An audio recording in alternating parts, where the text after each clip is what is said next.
Tantor Audio, a division of Recorded Books, presents The Struggle of Struggles by Vera Pigee, edited by Francois N. Hamlin, narrated by Lisa Reneé Pitts. Introduction. God has always had a time, a place, and a people. Vera May Pigee, September 2nd, 1924 to August 18th, 2007. Leadership involves more than grand scripted speeches and television airtime.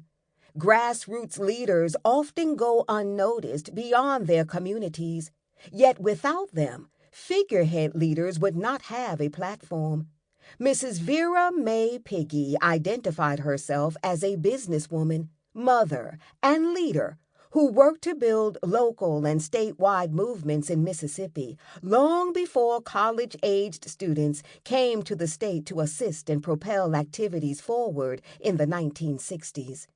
A beautician by trade, an avid churchgoer, and an activist mother, Mrs. Pigee supported and mentored youth through the National Association for the Advancement of Colored People, NAACP, and as secretary of the local branch, she organized behind the scenes to ensure that the movement moved.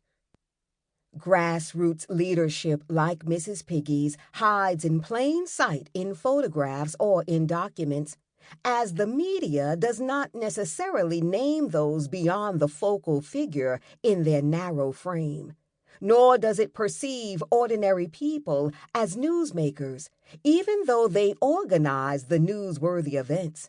This means that finding and researching crucial local activists requires a more involved practice and more care. I had a foot in the door because of my history in Clarksdale as an exchange student in high school in the early 90s.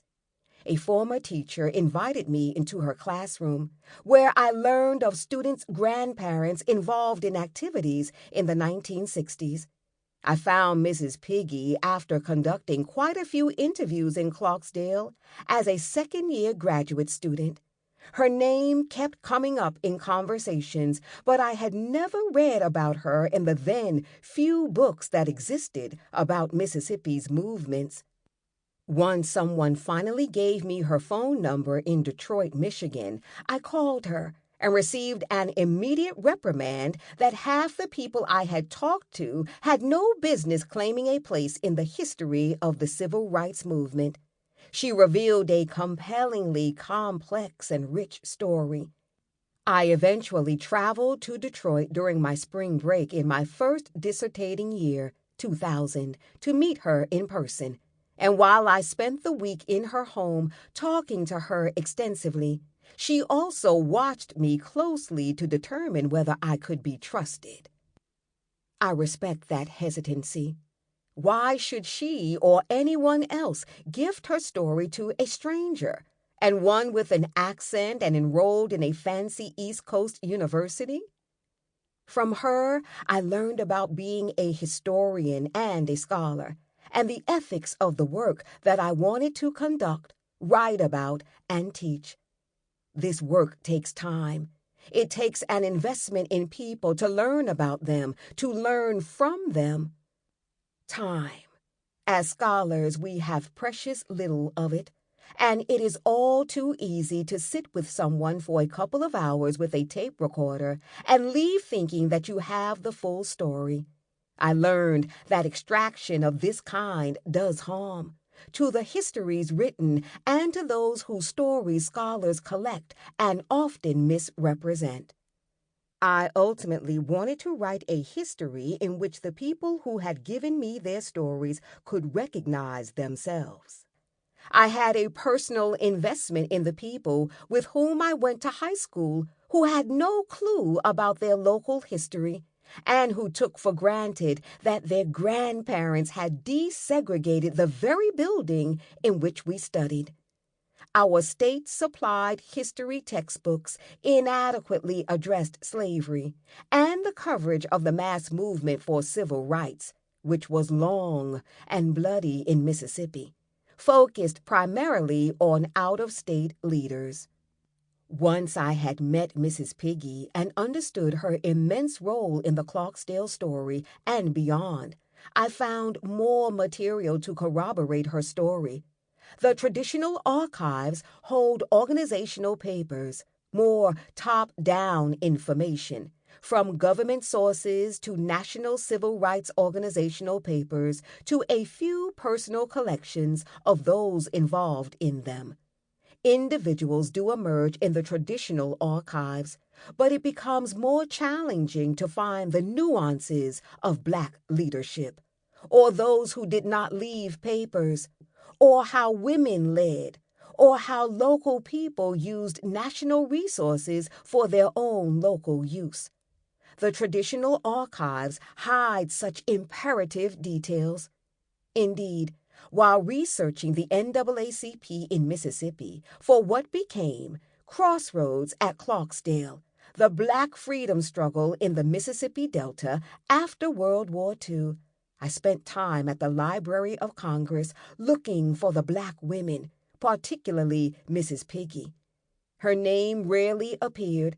I had to resign myself to relying on the scant scraps I had collected beyond the interviews and her books. Or so I thought.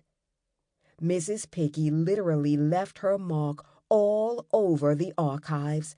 It seems so obvious now, but as the secretary of the local NAACP chapter, she handled pretty much all the branch business and correspondence, from its newsletter entitled Crier, which documented the details of the local movement, to the letters between it and the national office. She organized everything. I returned and started comparing the handwriting from samples I had, and there she appeared, hidden in plain sight.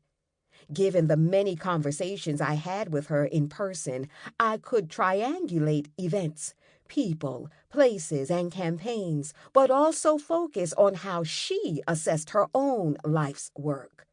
In short, finding Mrs. Pigee required multiple methods to produce an in-depth portrait of her centrality to the movement. Sometimes it is less about stubbornness in the archives and more about changing our vision about what an archive is and how we should read differently. She taught me that too. During the intervening years, I wrote to her regularly and thanked her for her time, but it took nearly 5 years to see her again. By then, she had moved out of her historic home on Edison Avenue after the death of her beloved husband in 2004 and moved into assisted living. She had aged considerably and mourned the loss of the man she had partnered with since she was a teenager. I also met her daughter, Mrs. Mary Jane Davis, and spent long hours talking to her, learning more about her mother and her own activities. At that point, I asked Mrs. Davis about the primary sources I knew Mrs. Pigee had accumulated in the sprawling house, but had not moved to the small, compact apartment. When I had stayed with Mrs. Pigee in 2000, she had shown me a room filled with files, papers, certificates, and awards. I distinctly remember seeing the original framed Coahoma County Youth Council charter on her wall. My mistake then was that I did not ask her to let me explore this material, and this was before I owned any portable smart devices that might have enabled me to document some of the primary sources without removing them. I cringed when Mrs. Davis informed me that she had promptly cleaned out the house and everything had gone to the landfill to prepare it for sale. She had kept some photographs, which she kindly gave permission for me to print in the book, but the rest was gone. Mrs. Vera Pigee died in 2007 and rests next to her husband in Detroit's Woodlawn Cemetery. I kept in touch with Mrs. Davis by phone and mail, and I sent her the completed manuscript for Crossroads at Clarksdale before it went to my editor.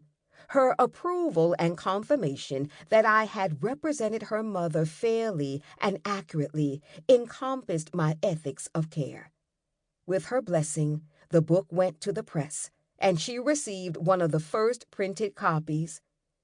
Mrs. Davis died in 2014, which I found out a couple of years later when her widower wrote to tell me to stop sending my annual holiday card. She had no children. The Pigee line of strong, determined women ended with her. I have taken time to narrate this account not only to gratefully acknowledge the time I spent with these amazing women who now walk with the ancestors, but to show what they taught me and to again reiterate the time it takes to tell stories with care. My book argues that the civil rights movement was a mass of local, organized movements, not a singular phenomenon, and that a local study approach enables a close analysis of the range and effects of Black leadership. Local examples and situations provide models for larger contexts. I reinstate women's roles as paramount to local success, recasting our understanding of those roles in their own terms, using the trope of activist mothering to reinterpret leadership in contrast to more formal male models. I show how local people deftly manipulated organizations and campaigns to serve their activism and goals at particular moments, not how organizations set the tone for local movement activity. The book's chronology also recalibrates the standard accounts of this era. By extending the narrative beyond the mass movement years, in part an outcome of adopting a biographical approach, I demonstrate how the stories are intricate, that the characters are flawed and complicated, and that many campaigns mattered when it comes to acknowledging the extent of change and progress that occurred. In other words, I argue that the story of the Black freedom struggle is not yet finished. Mrs. Pigee's life gave me the tools to think about women's leadership on their own terms, and her books illustrated just how messy organizing becomes. Why an autobiography? These books, republished here in one volume, reveal the foundations of why this history matters. Mrs. Pigee wrote to set the record straight, to make sure that her work and that of her collaborators did not get erased. When I asked her directly why she felt the need to write, she answered, "Well, I saw a lot of stuff from a book that was wrong. I saw something that Aaron Henry told them that the Freedom Riders came through Clarksdale and sat in the bus station, which is the biggest lie that a person could tell, because my daughter and 2 more kids I sent to the bus station held the first sit-in in Clarksdale." She continued with a warning. "You read a lot of things that are not true, and I certainly hope and pray that your book, Crossroads at Clarksdale, will be as truthful as humanly possible, because mine is. It has nothing in it but the truth." All autobiography is self-serving in a myriad of ways, and Mrs. Pigee's is no different. In order to document her mettle and the extent of her investment and its cost, she filled pages with local minutiae and politics. Personal details and descriptions of family life take a back seat due to her ultimate goal of telling her truth about the movement and her place in that history. Most autobiographies written by African Americans in the Jim Crow generations narrate some kind of racial awakening, usually during childhood or adolescence, some kind of traumatic racist experience that explains or set the course for their life journey. Mrs. Pigee did not follow that convention. Rather, she spent time describing her parents and the lessons she learned from them. From her father, she learned about self-sufficiency and the will to thrive rather than merely survive. As a sharecropper, barber, and tailor, he hustled to make ends meet. The household, albeit poor, was plentiful, with a garden and livestock. She noted, "I didn't know we were poor. We always had plenty food." From her mother, she witnessed and absorbed religiosity and faith, alongside a knack for organization that amounted to her own hustle. Mrs. Pigee remembered her mother's blunt honesty and forthrightness, which she did not waver when facing bigotry, and resulted in a begrudging respect for her integrity and hard work.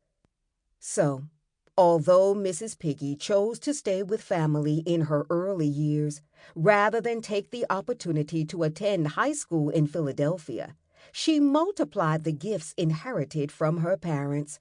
She was street smart long before she got the credentials that attested to her book smarts. Mrs. Pigee's books were, until now, self-published, out of print, and not readily available. She had sold them at NAACP conferences and when she traveled to speak, but they were never uniformly distributed. I inquired about the decision to self-publish. She answered, "I did approach publishers. One of the publishers wanted to publish the book, but he made me feel like they were dictating what they would do and how long the book would be in print and go out of print and all that stuff. And I put it in the wastebasket. I said, my book doesn't ever need to go out of print." She insisted on control and ownership of her voice in every way. Republishing these books creates a more permanent space for her as one of the first in the slew of civil rights autobiographies that have emerged since. She explained the necessity of Part 2. "I wanted to do a follow-up on the first book, and it's somewhat different, and still it isn't, because the people I'd asked, I'd wanted to know would they do it again. All of them said yes." She continued that the second book reiterated what the first book had said, and then you had the action from the people who had been involved. She created sources where there were none available to her for the historical record and to authenticate herself. Mrs. Pigee does show up in a few published spaces beyond the local paper, the Clarksdale Press Register. Grace Halsell, a white author and journalist, disguised herself as a Black woman and documented her experiences in Harlem and Mississippi as a soul sister. Mrs. Pigee mentions her in her autobiography as a friend and one of those who convinced her to write her story. In Soul Sister, first published in 1969, Halsell reveals she stayed in the Pigee house in Clarksdale while the family was out of town. She describes Mrs. Pigee's home, from its cozy size to its home comforts. In contrast, she then mentions the bullet hole, delivered by night riders, explaining what she called a gaping reminder that terror is a companion of every Black man and woman in Clarksdale. Mrs. Pigee had trusted this stranger and left the key in the mailbox. Indeed, Mrs. Pigee did this frequently, allowing youth and other activists to access her home for respite, as she did her work as an activist mother. She did it for me decades later.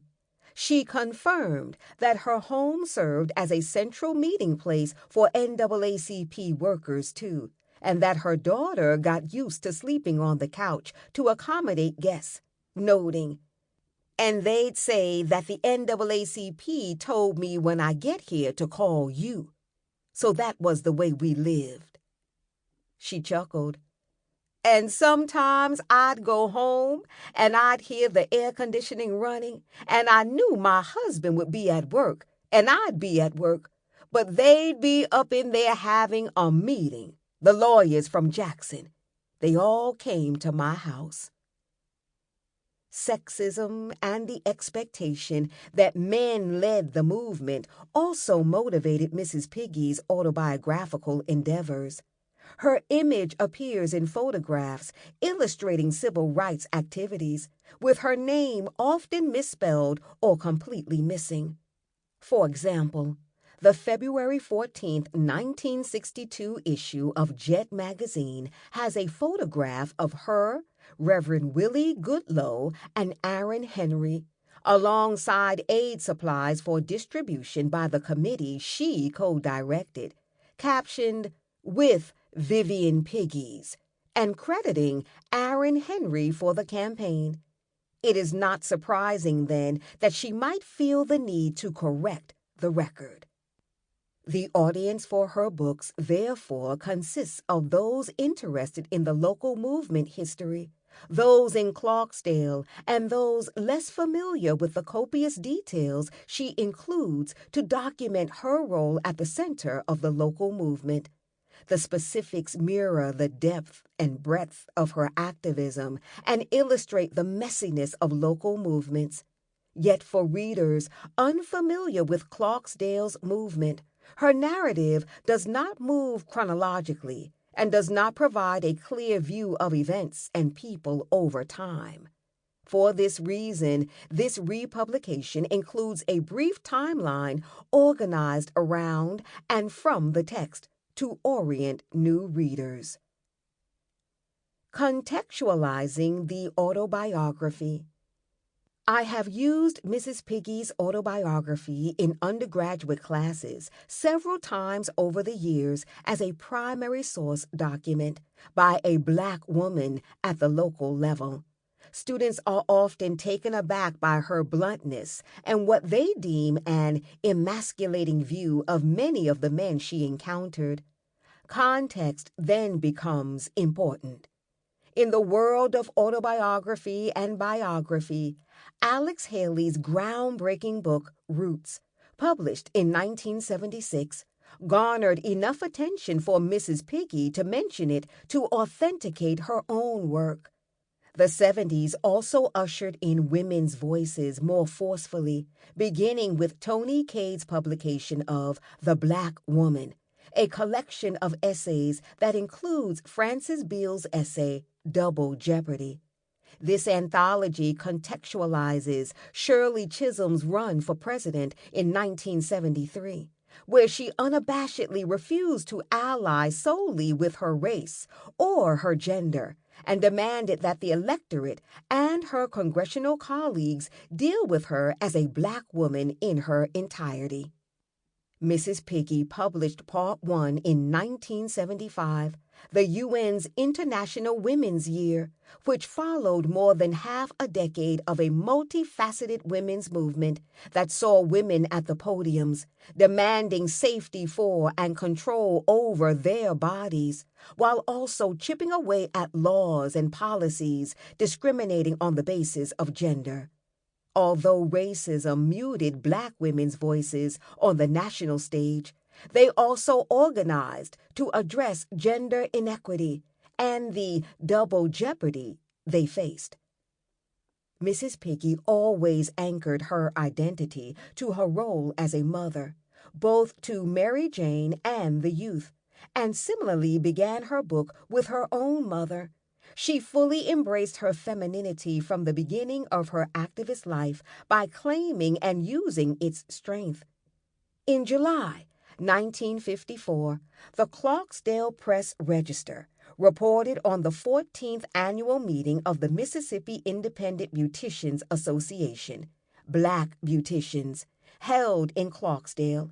It indicated that the 500 participants openly declared their support for the Brown decision, handed down 2 months previously, and rejected segregation.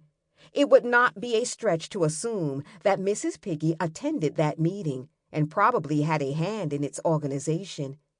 As such, while she did not embrace the term feminism, often viewed as too white and middle class, she understood gender dynamics and had exploited them when useful, her activist mothering.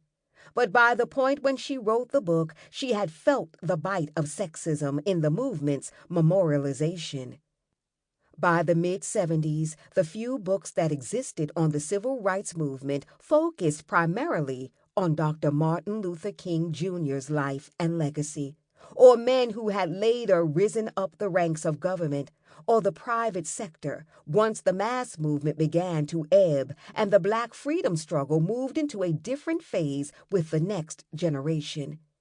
Mrs. Pigee worked in the trenches, person by person, for 4 years in the late 50s to gather enough members to charter an NAACP youth council in Coahoma County. She worked full-time for the NAACP without compensation, but with her family's blessing and her husband's unwavering support, and she leaned on her thriving business, equipped with a manager and staff, while she organized the local movement. In contrast, Aaron Henry, the branch president for most of the years and also the state conference president, did the public-facing work and got most of the credit. It is no accident that Dr. Henry makes his first appearance about a third of the way through part 1 of Mrs. Pigee's recollections. He operated at a different tier and with a different leadership style. The mass of movements needed both, but recognized his. Even so, an internal memorandum between national NAACP officers that Mrs. Pigee would have never seen corroborates her value within the organization.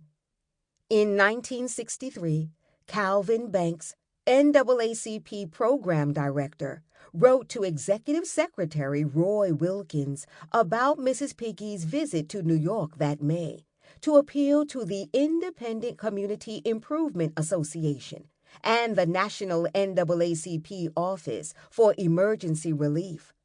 Banks reassured Wilkins of her loyalty, saying that her commitment to the association is total. She requires very little guidance. She is articulate and effective, and at all times projects a proper NAACP viewpoint. Mrs. Pigee was no wallflower. In this context, her gendered voice, tone, accusations, and berating make more sense. She intended to set the gendered record straight with some home truths, buoyed by the spirit of the moment in which she wrote. The title of her autobiography, The Struggle of Struggles, embeds the overall lack of recognition. What is the struggle of struggles? Mrs. Pigee identified many other areas, especially while she actively organized, that constituted struggles within the struggle, beyond the gendered and historical misremembering. For one, she had a lot to say about the generational conflicts among the movement's constituents.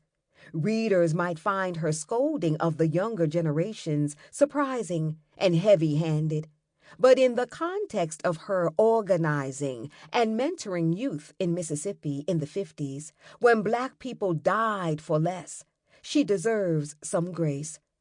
I had asked her explicitly about her feelings for the youthful Student Nonviolent Coordinating Committee, SNCC members who came to Clarksdale in 1963 and 1964, inquiring whether she felt as angry as the tone in the autobiography suggests. She had not exaggerated. Well, I was. I was angry. At first, we tried to work with the SNCC kids. My thing with the SNCC kids, they didn't have nothing. They didn't have a house to stay in. They didn't have any money. They didn't have a car. And in Clarksdale, we were already organized and had things going. Then they would come and try to get a little group of kids to organize into a SNCC group, and I didn't like that. They'd take my kids. The younger activists naturally attracted the attention of the local youth, and it helped that they got a stipend, whereas the youth councils relied on volunteers. Understandably, after years of NAACP work and providing resources, Mrs. Pigee resisted the younger organization and its plans. She underscored. Sample complete. Ready to continue?